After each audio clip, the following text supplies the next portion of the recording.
Almurat. Almurat Bay.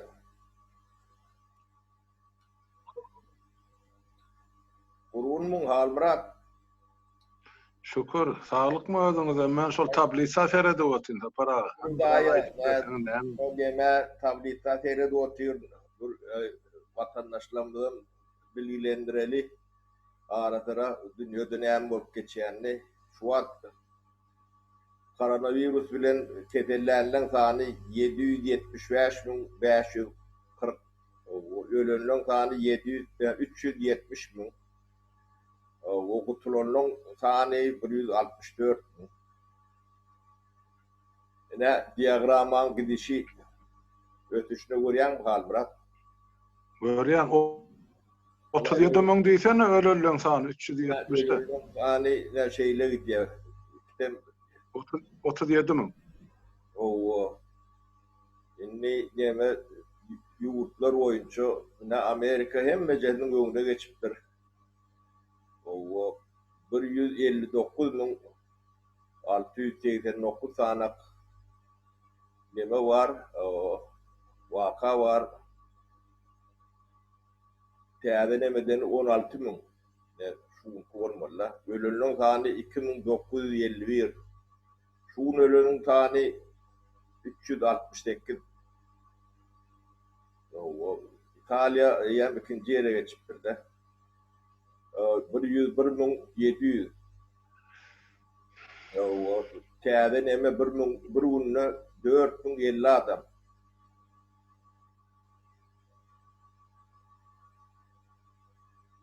Ölenlerin sany 11.591. Şuun kölenin sany 812. Bunda bir 800-900 şolar ýalak ölýärdi Italyada. İspaniýada 86.195. Täze waka ne bir günde 5.086. Ölen sany 7.300.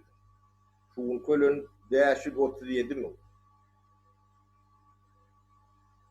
37 adam müňder tapara. Adam bağışlan. Men gözüm ýakydaşdan bolandan görenok, o çyrada gözüme näme diýär Almurat. O tenki ara Türkmenistan ýok şu tablet. Yok. Men nemetdim. Men näme iýleşler näme derýärler şunu biraz köpürek taklaýyn. O näme derýärler. Ene Fransa, Germaniýa o ýa Beýrandan geçipdir de. Germaniýa 66.125. O Fransa 44.540 waka sanyna. Bir günde 4.300. Fransa'da ölünün sany ýa 3.000'den geçipdir de. 3.024. Şuun ölünün 418. Ana aşağıda Türkiye var. Türkiye'de yeter. İran bizim goňşuýymyz 41.495 waka, 3.000 ölen sany 3.186. Ölenler bağışlan täze waka 3.186, ölen sany 2.757. Şuun ölenki 117 adam ölüpdir de şu. United Kingdom diye 22.141 täze nemeden waka bir günde 2619 adam. Ölenin sany 1408. Şuun ölen Britaniýada 180. Şwitserland, Şwitsariýa bolmalla.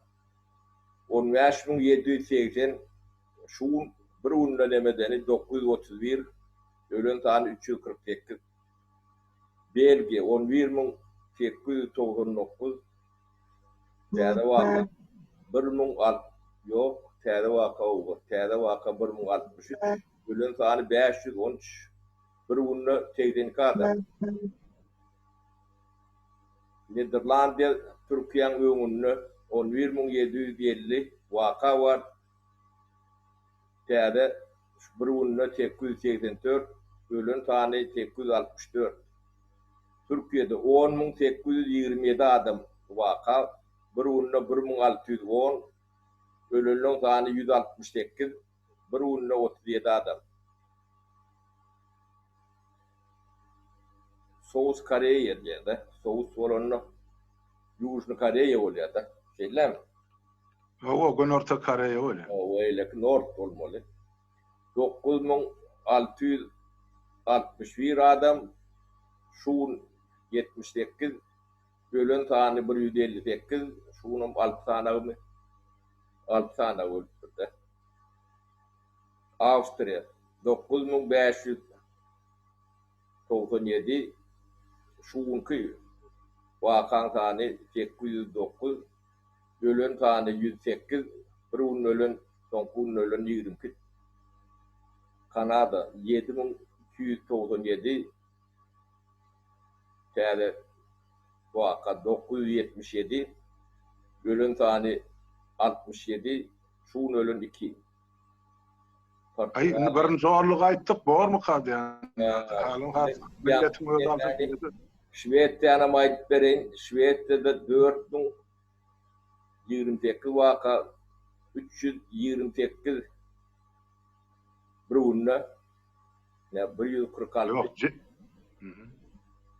146 ölen var, şun ölenin tane 36. Hem nemeler var, Türkmenistan'dan kalan yer neme, onun Demirgalı Koreya yoktu. Şonu görmedim. Aşağılarını yok, olur yok hiç yerde.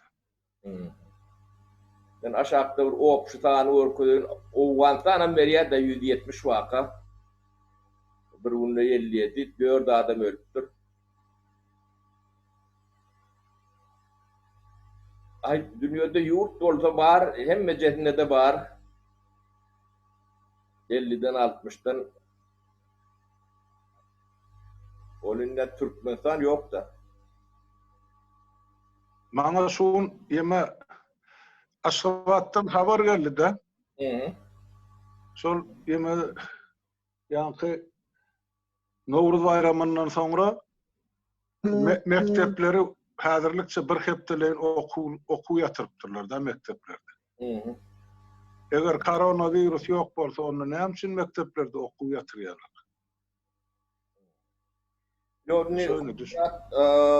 Biz bulun yoğunu barına yankı bulun hiç tadmadan polonok o yoğunu barına tembolü bolmadlığı mümkün hem değil o taşta urun nemedi tuğkan öz öklerde de var o tercihlerde de var serketin nemedinde taşta urun da var da o yödüm onu yapıp gördüm çare görüyen yalak yönü bunu halka bildirip görmediler halkan bir bilgili olur yalak yoğundan bir nimetini alır yalak Türkmenistan'ın yağdayında içki durmuşunu görürüm verdiler orun bana katı neme demettim de albra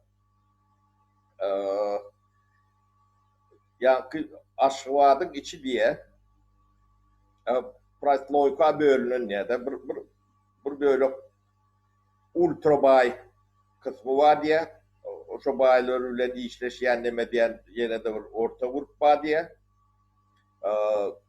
tohum diye yankı şu muzurlu eşikler var da oradan neme iyi çöplep görün ya şoları çenli diye teritoriya neme zonu bu yani diye bölüşülün ya da görülür. Ben muzurlu nememden neme çöplemedip o iyi çöplemedip uçup görünüm maddiye neme görünüm maddiye şoları yalak diye yağda katı kıyın diye. Onun şu aşkıvadın içine diye yankı yakın nemelerden o bilmedim beherden bir yok tefem ve şu tuguroklardan taraftan kayalak, yemere yalak yerlerden, gayvort yalak yerlerden şu kapı kakışıp diye köyüne işiniz var mı plan tatip diye şey doğruş görün dilencilerim kendi. Şu yağdayda ne şolur yalağın bir kategoriyan bağı olsa ölüm de arkayın açık ölüm. Bu zatlar yankı oyun eder yalak zat değil yine oyun eden yankı popülist yakalaşan nemeler vardı. Hani Britanya'nın alıp gördü. Şuat eyyem yani vayenli palajeni yalak da.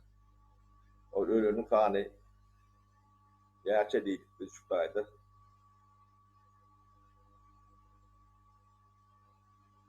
Doğru. Saparağa sen sol yama o Özbekistan'da saklanılan ol bizim student yaşlımız vardı bir zatlar aytmakçydınız. Şonu yadınızda.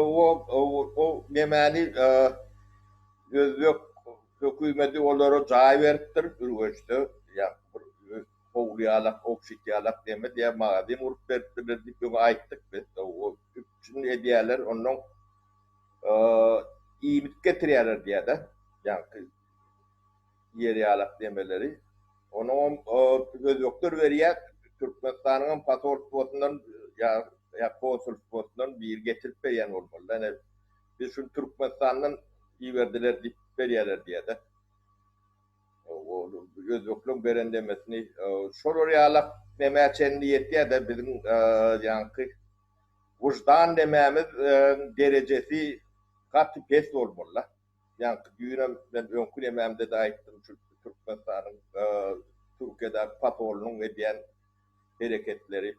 Bulon Yunus Bloş readan diyenialak hem yerde pagalovunu dine yalanla o beyle mezhepsiz, vicdansız, levizsiz Türkmen yoktu halbuki. Bolsa da gat seyrekti. Bunu yöne yani prezidentler üyelerine döndüre ettirdiler bu halkı. Üyeler ne hilek oldu? Halkım şolun uğrunda olmalı.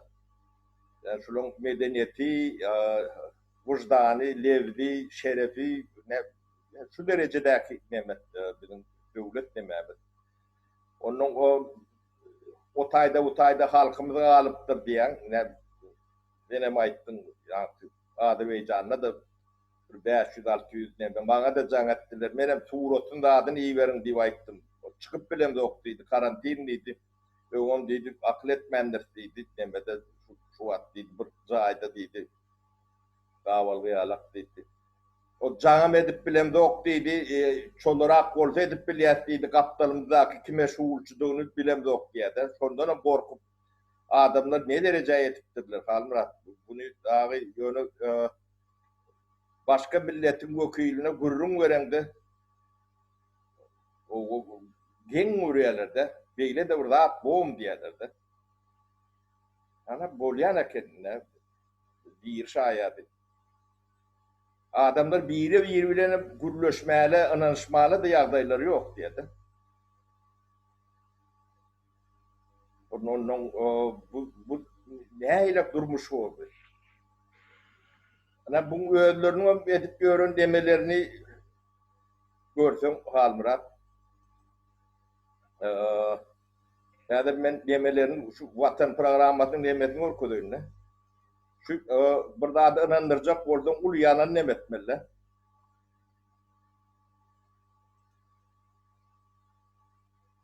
Doğru. Vatan tapıp bilecek gel Halmurat şunu görküdecektin. Bunu vay vatan programmasını bunu görüp ölür. Halk onu görmeden ne der?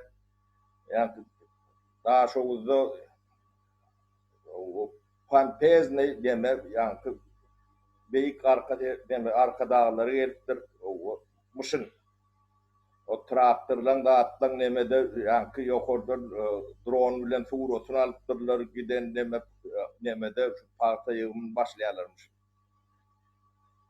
Yığım mı ya ekis mi?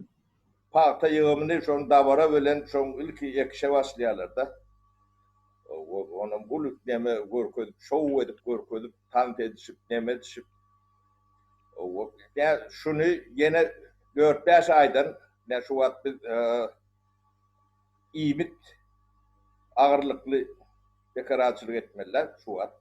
Şuna dönüştürmeli deyip aydı otuyorsa. Bunları bile edip 100% tersine ediyorlar da. Onun bir neme olun bunlar burada da düşünen oktur ya da kellelerini, beyinlerini doğuldur, iyiptir mi? Birinciden toprak, yer hem devlet halkınkıdır. O hükümetinki değildir. Bular o zatlara düşünen oklar ödeyen. O toprak halkınki olsa kararı halk verir. Hükümet vermez. Devlet vermez. Devlet halkınkidir. Halk karar verir onun devletin adından demediler. Halk parkta ekecek diyem onu doğru bilecektir yani. Yiren nemedine tabiat doğrum değil abi. Şu da atlarına konstitusyon açık görsen şu tayda yazılmış o.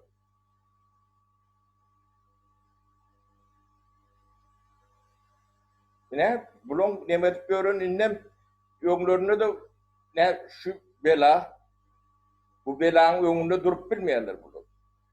Durmacağım görünüp dur.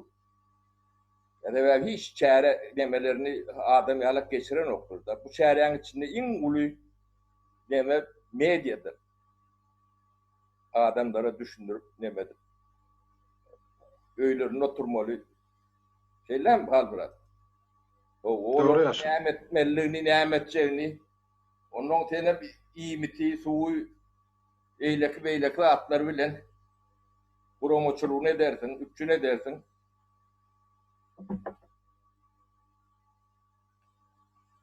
Kurnolorun şeyleri hep kurnolor. Şimdi yankı komentarlarda var yani. O devletin yerine diye alt yakıp olmuş diye de. Yok. O devletin yeri demek ne mi demek? Yer hem devlet halkınkıdır. O hükümet diyenler duruşuna 100% dönük hükümetten olup bilendir. Yani şu at gelip görenleri hükümetin halkına dönüklü, devletini halkına dönüklü ettiği şu at yazıydı. Yani edip görenemelerde. Yani edir şu proseste yani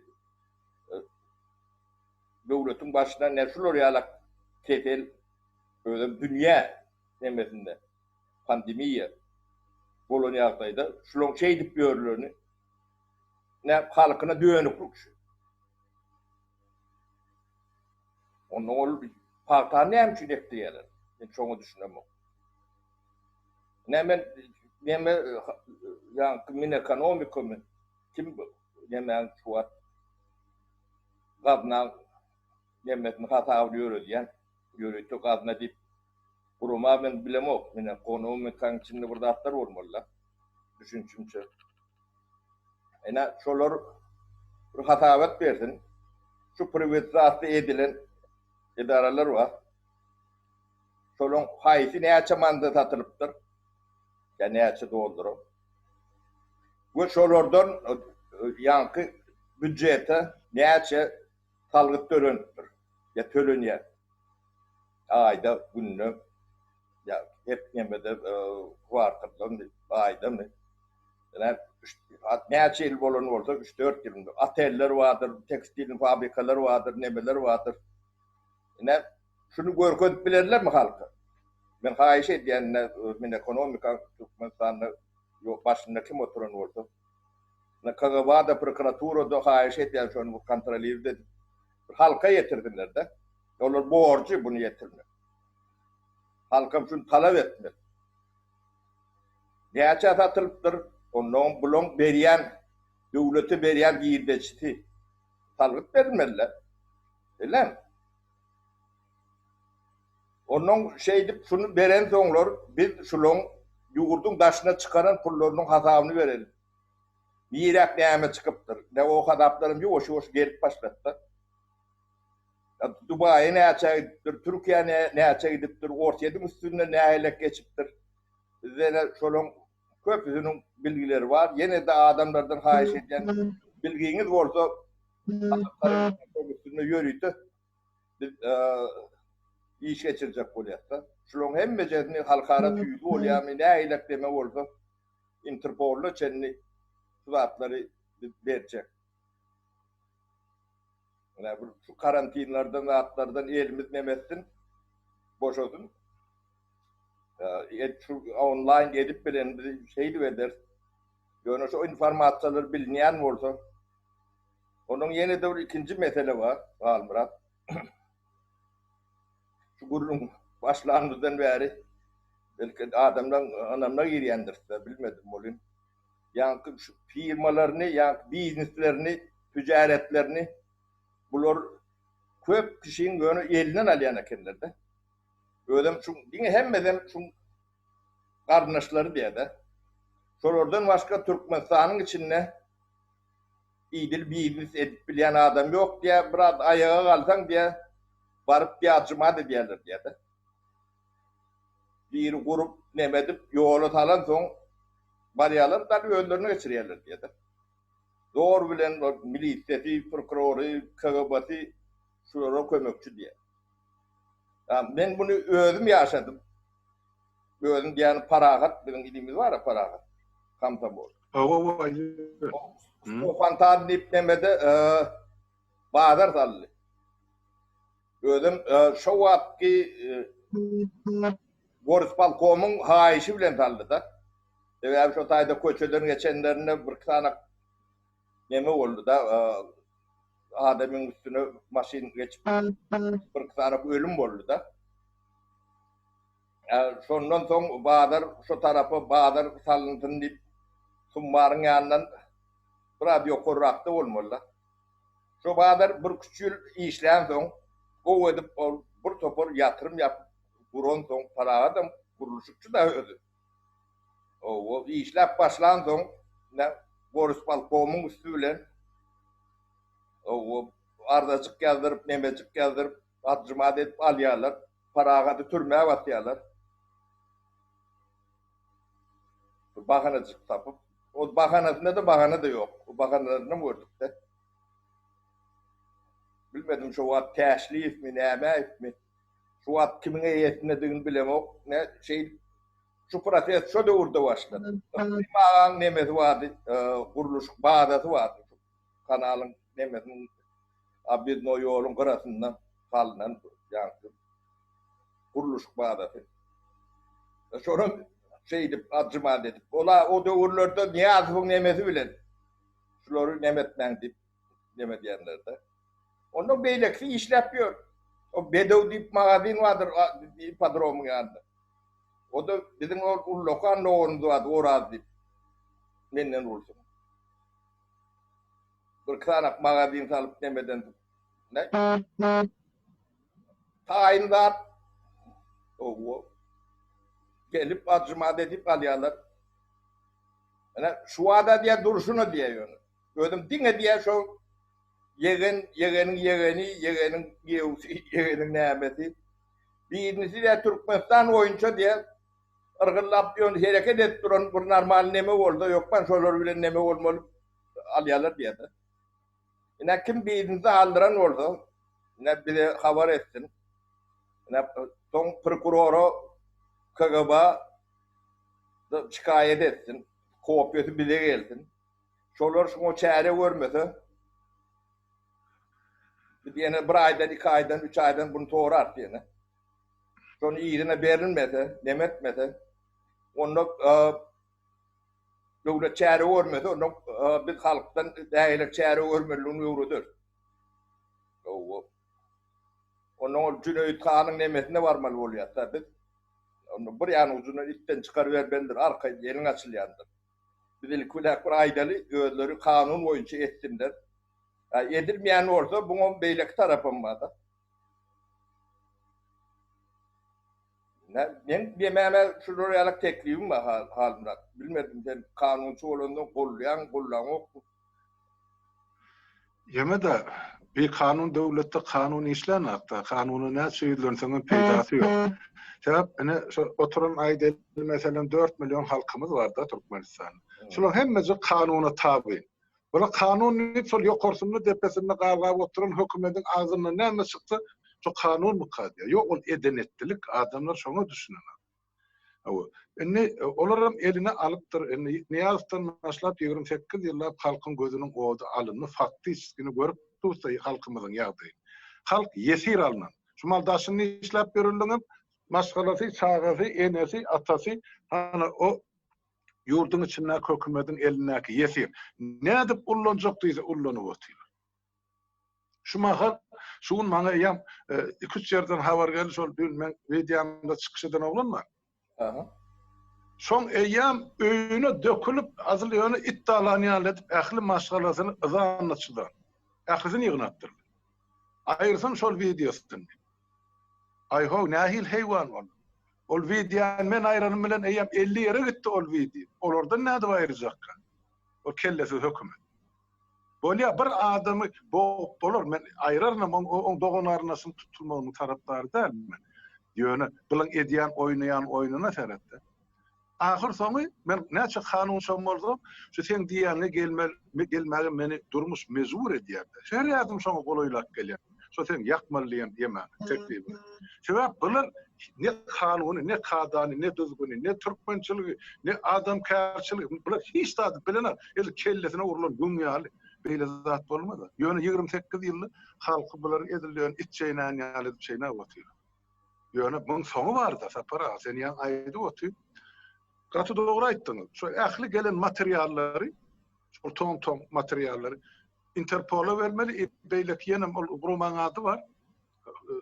Dünýäde şu korrupsiýon schemalary izlerler. Şolary vermeli goý çykarsynlar. Ähli ýygnan Ýewropada, Aziýada, Arap döwletlerine çykarmaly bar. Aýtarym döwlete vermeli. Ähli hasaplar saklanýar. Goý edibersinler. Näçe wagt bular guduzlarga. Bir şu koronavirus mesele çözülenlerden dünýä tertibi ütkemerle öňde soňda para. Ine şu Türkmenistanyň ütgejeginiň bolup duruşy nire gitsin olar. Nire gitsin olar. Kanun halk üçin işlemeýän bolsa, onu bular üçin hem işlemeliler. Şeýle mi? Hakkyr. Ol bir taraplyň kanun işleýän ok da. Sen prokuror bolýanmy, milisiýa bolýanmy, KGB bolýanmy, ol kanuny bozdy diýip barýan bolsaň, özüňem ýalňyş taňa kanun nemeden ok. Halk sizden goranmak üçin şolary ýalakýada näme etmedi? Men nemem Hanmurat görýän nemem, öýüňde oran, gapyňyzda biri ýerde atın. Size kanuny işlemeýän bolsa bulara da işlenme bolmaly. Ya da işledin kanunuňy adam ýalak bolup. Yani televizorda çıkış edýän oglanyň haky var. O kanunla ýadylgyş, o hakynyň badygyny. Şonu nemedip demedýän kim bolsa, ne atlar ortağa çıkar. Bilýän bolsa bize demesinler. Bulun gitjek yer ýok. Bu döwlet bitdi, Halmurat. Döwlet ýok omlaken. Ne şu biziň elimize gelýän materiallar, men ýon gylyklanyň okunda Türkmenistan bilen. Gelýän materiallar Türkmenistanyň döwletiň ýokdugyny, hökümetiň güýjüniň ýokdugyny aňlatýar da. Ýa-ni valuta bilen hiç wagt şu daşyna çeýli akışı bilen bu milletiň manadam konvertirum bolmaly sebäbi doldur onu çekip otýar. O bankdan hem yankı taşından çöplen demelerine pullarına yine de yankı devlet narkı bilen dolduru vurup yine de alıp giderlerdi. Ne şu an bir de tuğrotlarını satılyan demelerini iyi veren derleri Türkiye'de var, pul Ortiyet'te var, Kıtay'da da var diye de. Ukrayna'da var, pul satıyorlar o Türkmenin pulunu var. Konteynerler satıyorlar. Bu neyme demek? Bu adın alamatı abi. O pullar ne edip çık ya? Neyme diye? Halkım ah çotaydı. O konteynerini pullon biri eğiti olmalı. Merkez Banka eğiti olmalı. Onca pulu işlek kazanıp olunacak pullar. Yani öyle ulu gemeli, yüzlük mü, münlük mü, in ulu pul gemeleri diye de naminan. O halkın bile demede muhturlu eşiklerden çölük çöplep böyle yiyeceğini, işeceğini. Kapı giyeceğini ondan dilencilik edip böyle. Bu ne haylek devlet? Halmurat. Ben gurur yeme bu da atlarının kızıklarını arkayını yatıp arkayını duruyordu. Ay yem oldu kavra gittim gündönü görür diye. Yönü bunun içine girdince o kıvağın içinde bir yemeğimiz var. kanalımız var. Ya içinde bizim təsirimiz yok dedi. Men təsirim yok dedi. Bizim klip bilen yoktu. O da yarına kanlandırılır yoktu. Hiç daha da təsir etmem yok dedi. Bu diye yem demeye ve uğurluktur diye de. Hadi ya. Sistem var. O yanı ayağa kaldırılan biznesler var da ticaret demedim. O bağırını yok edip o iyice onu diğer kadar yönetçiliğinde atlan ayağa kaldıranı gelip adyadan diye de. Çünkü ne olur gidecek ölmede de olur ya alap demeleri şey bir aşağı diye de. O kavirer gedaçılık etmeli diye adayım yok diye de. Çoğu da rahat yok diye gedaçılığı diye varıp yani köşede de oturmalar rahatı oluyor. Çoğu da bir demedi adam yok diye de.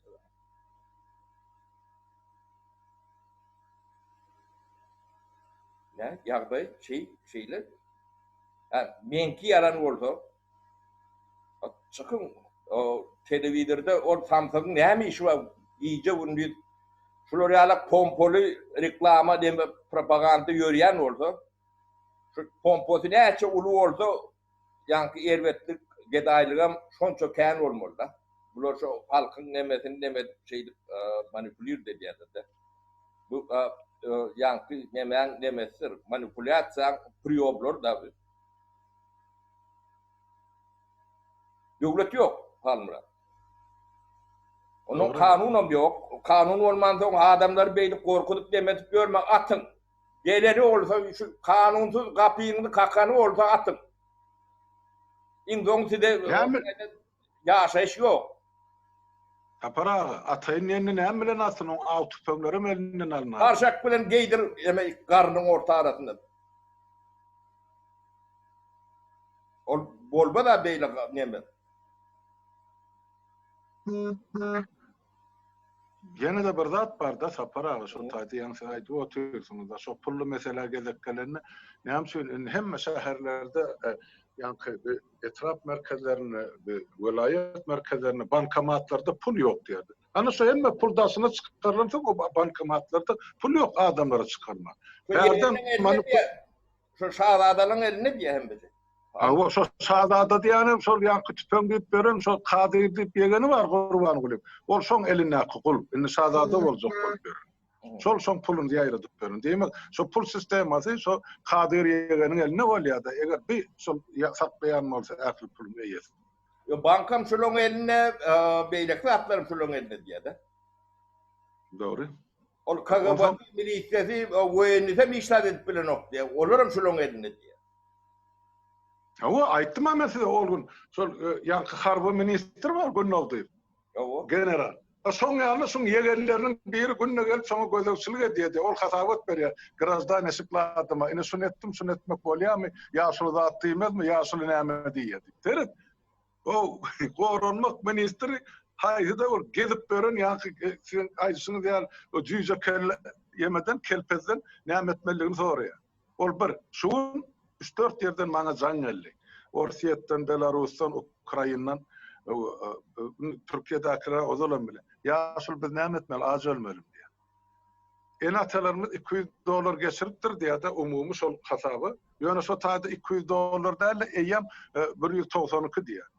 Rusya'dakiler, Ukrayna'dakiler. Beylikilerde, Türkiye'dekiler 182 diye. Onlardan eyyem $18 anlık kalıptır. Ol banktan suloglanın eline gelýänçe şol pul eýer $8 ýetip gidýär. Belki mesela Russiýadan bankandan soraýardy.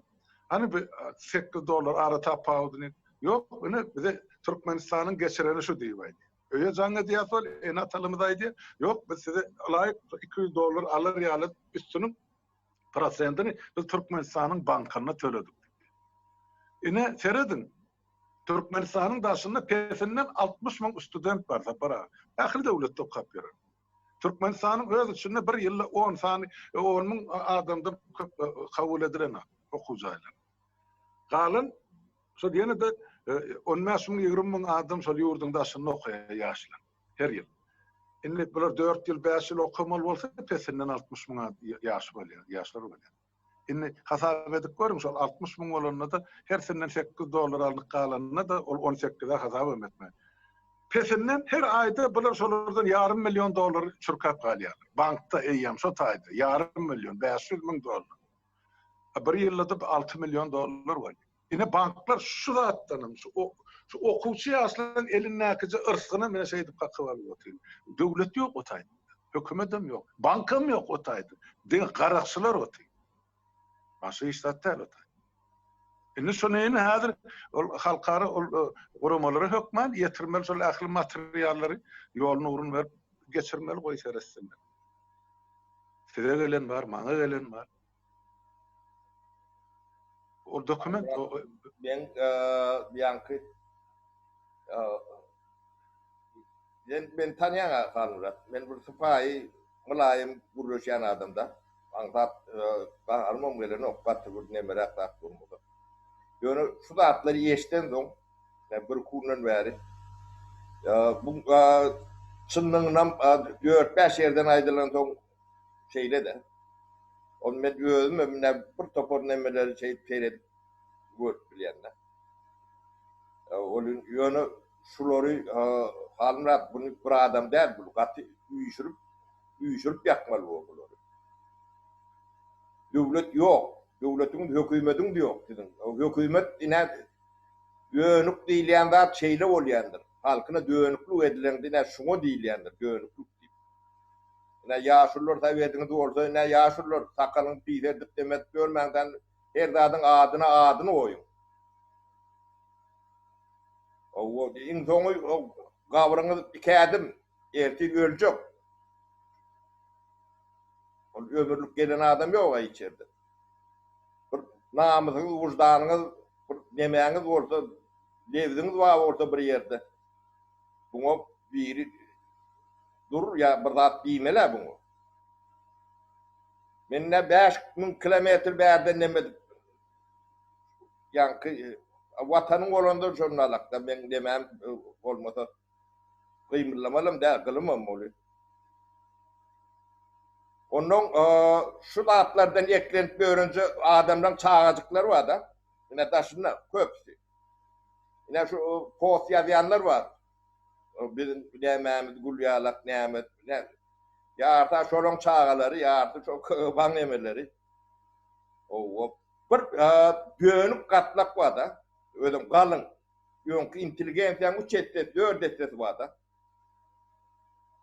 Yani çare diyen adı propaganda deyip onun adını doğru koymalı. O minister kultura derlerinin, medeniyet ministerliği derlerinin propaganda ministeri. Bunun hem mecezi duruşu bilen cinayet. Yani sana koşuya alıp görün kök kesilen şoňa çendi. Onu beýleksinem aýtmaýyn, özüňiz düşersiniz. Bular vicdan, bir ar namys, diýilen zatdan ýanky boş çykypdyrlar. O gorkularına da günün örjek bolanda da bular ýaraklap edilen näler? Bildim. Siz bir katı bir hayvan olmasanız şu da atlara bir düşünmeler. Köçede yöne elin derip gelen yaşıdır şular yalak demeni demet görünür. Hakna çıkışıp o cikkilleşip demedip o. Şular bir adına seyreder yalak değil hemme atları yalan falan ne şu Başarı İşler Ministrliği var ha demeler var şular. İlk çıkanları. Şu yeki ucundan tutup yöne ehtirlik gözün ağzına bir yöne kerpiçiyle berayetin gelir yalak tipler de nereden ne aile koyuyorlar şular demeder yalak derler. Depinne, sözünne hiç nadına dert yok da. Ondan var. Almurat ben dünyada kendi millet gördüm. Kendi medeniyetim gördüm.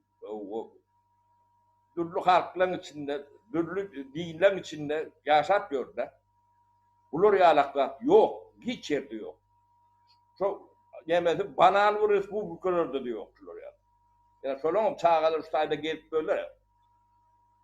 O kemçilikleri kendime olun yolu edir. Şular yalak levsiz, şerefsiz, dinamız nemeletleri yok.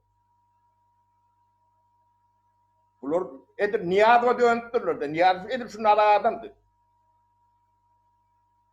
Ya çok çağalığın dağını bilen adam oldu edir şudur. Şu yeme Bavarap'tan köşe çendi. Şu taydan iyidir halk çıkyan nerede bilin. Yani ben öz 2 tane, 3 tane daim var. Yani şolongum hakkını halal edemem ben. Yani ben öz demem de. Olur doğrularının demesini cahilemalı gelip bilmediler de. Da korkusundamışım.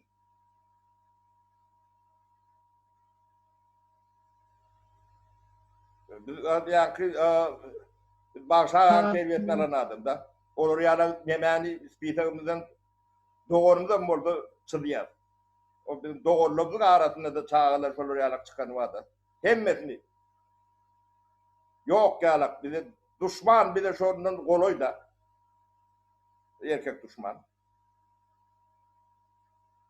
Ne niyetini şey deyip geçirtirlerdi. Özün kolunda ne puş orada puş dersin. Bir gayrat orada bir gayrat dersin. O Türkmenin değerli desturu vardır. Onu korkumda dedilendir, korkman da dedilendir. Ne adam olacak olsan, adam olman nemeti vardır, yükü vardır. O yükün aşağına girmendir. O korku diye, o neme diye değil, adam olmayanlardır. Almurat beni katılıdır yani bu. Yok la Sapar abi.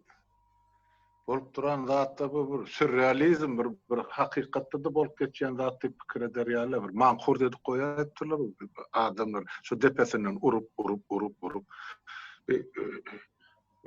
yer ýüzüne hiç bir döwletde şular ýaly kanun men bilemek şu Demirgazy Kareýede de beýle ýokmy kadiýan. O taýda da şey gözürşek oturan ýok bizinki ýaly. Onun bir zat goşy ýa aýdanlygyny isleýär Sapar. Hakime aýtdyňyz abi, Daşary işler ministrliginiň ilçihanasynyň işem ýok, adamam ýok, ilçem ýok.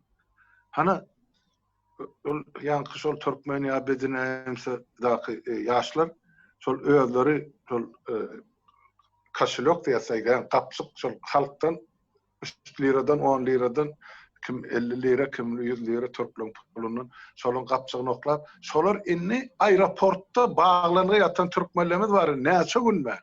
Ýere çöregi ýok, içeri suwy ýok. Şu aeroportun içine Türkün polislere salynar. Bolanat ýa-da giýip. Diňe şoň içine giýirmäge ýa-ni diplomatik ýemelen hukuky bar da, olaň ýaşyl pasport da, ýaşyl zona. Şoňa yer götüni ýerinden galdyryp, şol aeroportda gelip halkyň puluna ýygnalan şu iýmek, içmek zatlar aeroportun içine salmaga şolda isleg ýok. Ne? Şoň üçin daşyny ýygnan produktasyny şol özbek adamlaryň, özbek diplomatlarynyň üstü bilen, täjiklerin üstü bilen hanna aeroportda içine geçirip oturýar bizim ýigitlerimiz, gyýylar. Ağzından ölmesin bizimkiler. O ilçihanada akıram, kapıdan çıkan sen İstanbul'a da gidiyen olsan bilyensin de nerede on aeroport. Türkiye belet kalbur attı. Son için şu vaatları etmeyen ilçi, ne için onu otaydı otaydı. Edir mağlayını şöyle siraydan da kerti şunun Urfan'ın çok boş tanrıyal takırdar dura, onun için zat yok bulmak için. O kellede de, o gövrede de. Bilemek ne man kurtulu. Yeme Halmurat şu patolon köpüsünün yaşap yörün şeritlerine seyretsen de şulon şu tayda kazancı ulu biznesmenin kazancından kendine neyden alınıyordur? Yani Amerikan 6 milyonluk nemesi var da ben ne ulu ticaret ediyenler kuruyan, cahay neme diyen ben 100.000 beylemesi yüzülüp bile yok denle pensiye çıkardım. 10.000 olmuyor.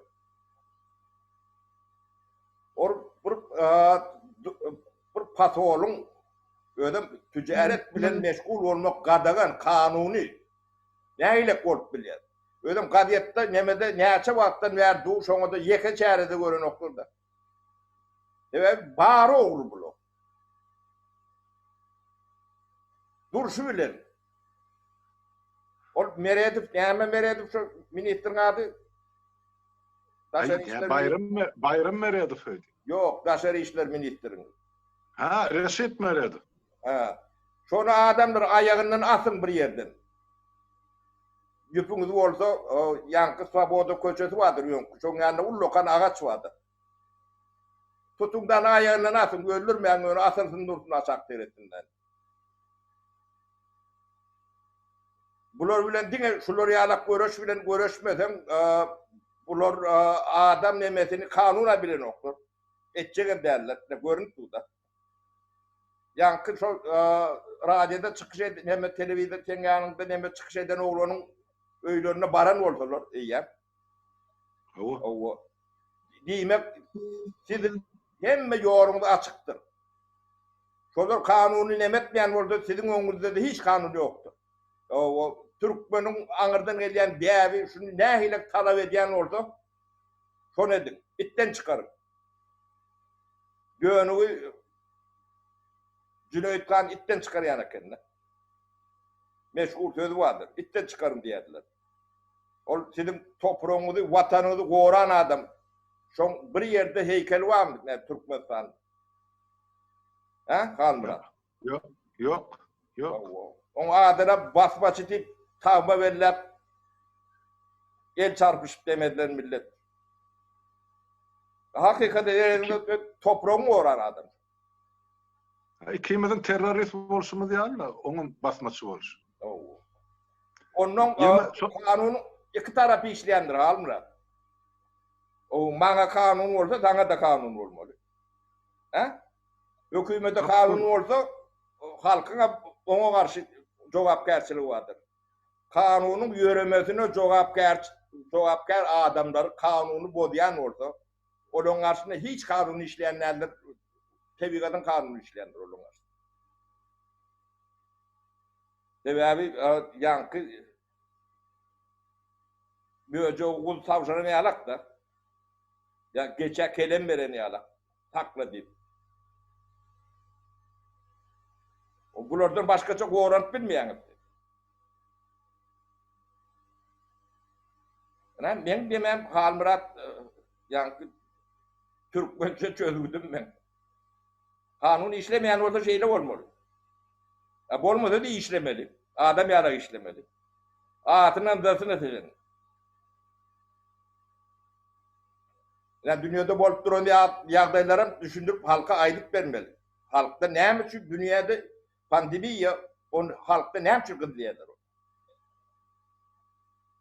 O telewizorda, täzelliklerde o Samsung görkezip görmelilerle dünyadaky bolýan ýagdaýlary görkezmeli. Bir millet şu zatlar bilen tanış olur ýalak, bilgili olur ýalak. O duduňyzdan näme peýdasy de, ýa beýik diýdiň, pes diýdiň, poh bolany näme derek ýok onuň. Halmurat şu taýda kedeli bolmasa men bulan bardym, şu taýdan ýakjakmy? Borsa para onu eme. Adamlar başlan ben biraz gaňyzylyk edýän häte bolun ýöne şu zatlary ýeşdip demedip gaty demedýän-de ben. O para bu zatlary halkam düşünmeklik bilen kabul edýär. Senem menem bizem emosiýaly gurulýar, janymyz ýakyp aýdýar. Boljak geljek görüp dursa, munyň aňyrda indi durmuş ýok janagy. Bärde bar bize durmuş, maşgalamyzda, çağılamyzda, aktyklymyzda hemmece bar. Ýöne bizde bir kemzat watan ýok. Olar o halkam watany ýitirjek. Ýöne olary ýurduň daşyny hiç zat ýokda. Türkiýede işläp ýöre 2 milliony goly adam olary o taýda raýatlygam ýok. Olary o taýda garrany 2 million pensiýa da ýok. Ne? Aslan gerden ýardy Türkmenistanyň elmer geleni o Halmurat. Yani Türkmenistan'da biz işlen, haydi devletimizde işlen orada şu taydaki pensiyonun nakapleniyamız gelmeli de o geleni o. Reşit Meredip aýdaýly biz han bizim personalny pensiýa. Şo genesini Halmurat koy. Demem. O ya adamlar. Böyle yatağa batırın.